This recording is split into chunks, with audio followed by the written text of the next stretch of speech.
Hello, dear friend. Thank you for making time to watch this. My name is Vincent, and I pray that in the next couple of minutes, not too long, that the statements or the thoughts that I'll share will, one way or another, cheer you up or even challenge you to get better. I'm recording this video on the 22nd of December. It's what we famously know as the Christmas season, the birth of Christ. And I wonder what that means to you as a person. Maybe it means eating, maybe it means times with family, maybe it means traveling, maybe it means relaxation, and so on and so forth. Whichever way it means to you, whatever it means to you, perhaps it's useful that we converge somewhere.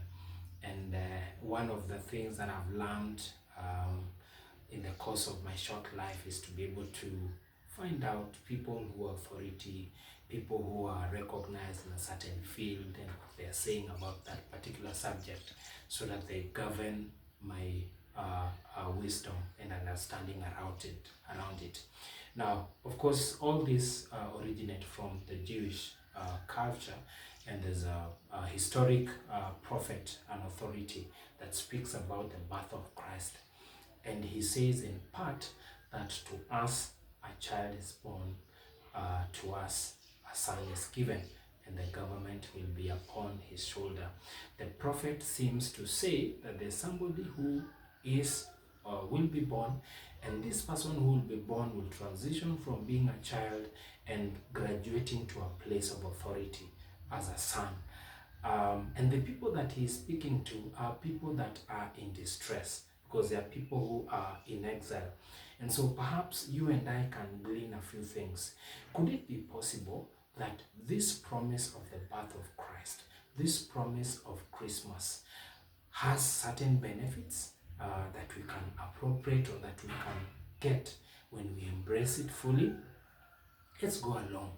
Now, if you consider your life today, maybe there are situations at home, situations in the workplace, situation in various other places where you find yourself, that you believe that you need advice because your knowledge is limited, the knowledge of those around you are also limited, and you're wondering, how will I navigate around this?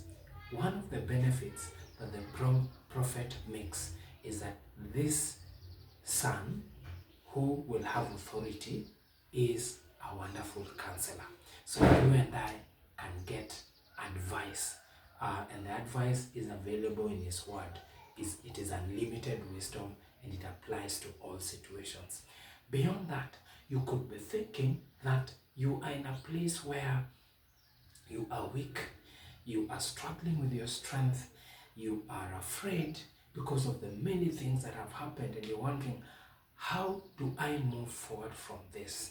I have failed at this, I have struggled with this in the past, so how do I move forward with this? The prophet indicates, records for you and I, that this son is a mighty God. And so the image that you and I have of this is that there's somebody that can hold us up. There's somebody that can carry us. There's somebody that can walk alongside us. And all they'll be doing is encouraging us to keep going. Now, it's possible that you have moved away from family, or you have been separated from family for good reasons, but some even for bad. Maybe you have lost them, or you have had differences, and so you're no longer in the same space. So you sort of feel lonely. You sort of feel helpless. You sort of feel that there's an emptiness. The prophet highlights yet another benefit that you and I can get. And the benefit is that this son given unto us is an everlasting Father. Everlasting means he was, he is, he will be. That means that I may be your friend, but I'm not everlasting. I may be your parent, your favorite person, but I am not everlasting. But this Son is everlasting. But beyond that, he takes the traits of a father. And you know, the father takes a place of authority, a place of securing, a place of taking care of, providing. And all this is available for you and I. Lastly, it's possible that when you consider your life and the season that has been, it's chaotic. There's so much going on, and you are struggling to get sleep. You're struggling to wrap your mind around things so that you can just calm down. The prophet makes yet another promise of a benefit, and that this Son is a Prince of Peace. And so I pray, dear friend, that this season of the birth of Christ, yes, it's good to make merry. Yes, it's good to gather as friends and family. Yes, it's good to embrace different other events that are going on. But even greater is to embrace these promises, these benefits that are outlined, that you have counsel. That's amazing. That you have courage to keep going, but also that there's somebody that cares about you. And these are good, so that then as you look at the season ahead, you look, because just after the statements that I've said, and it says that actually this will not have an end, they will keep going.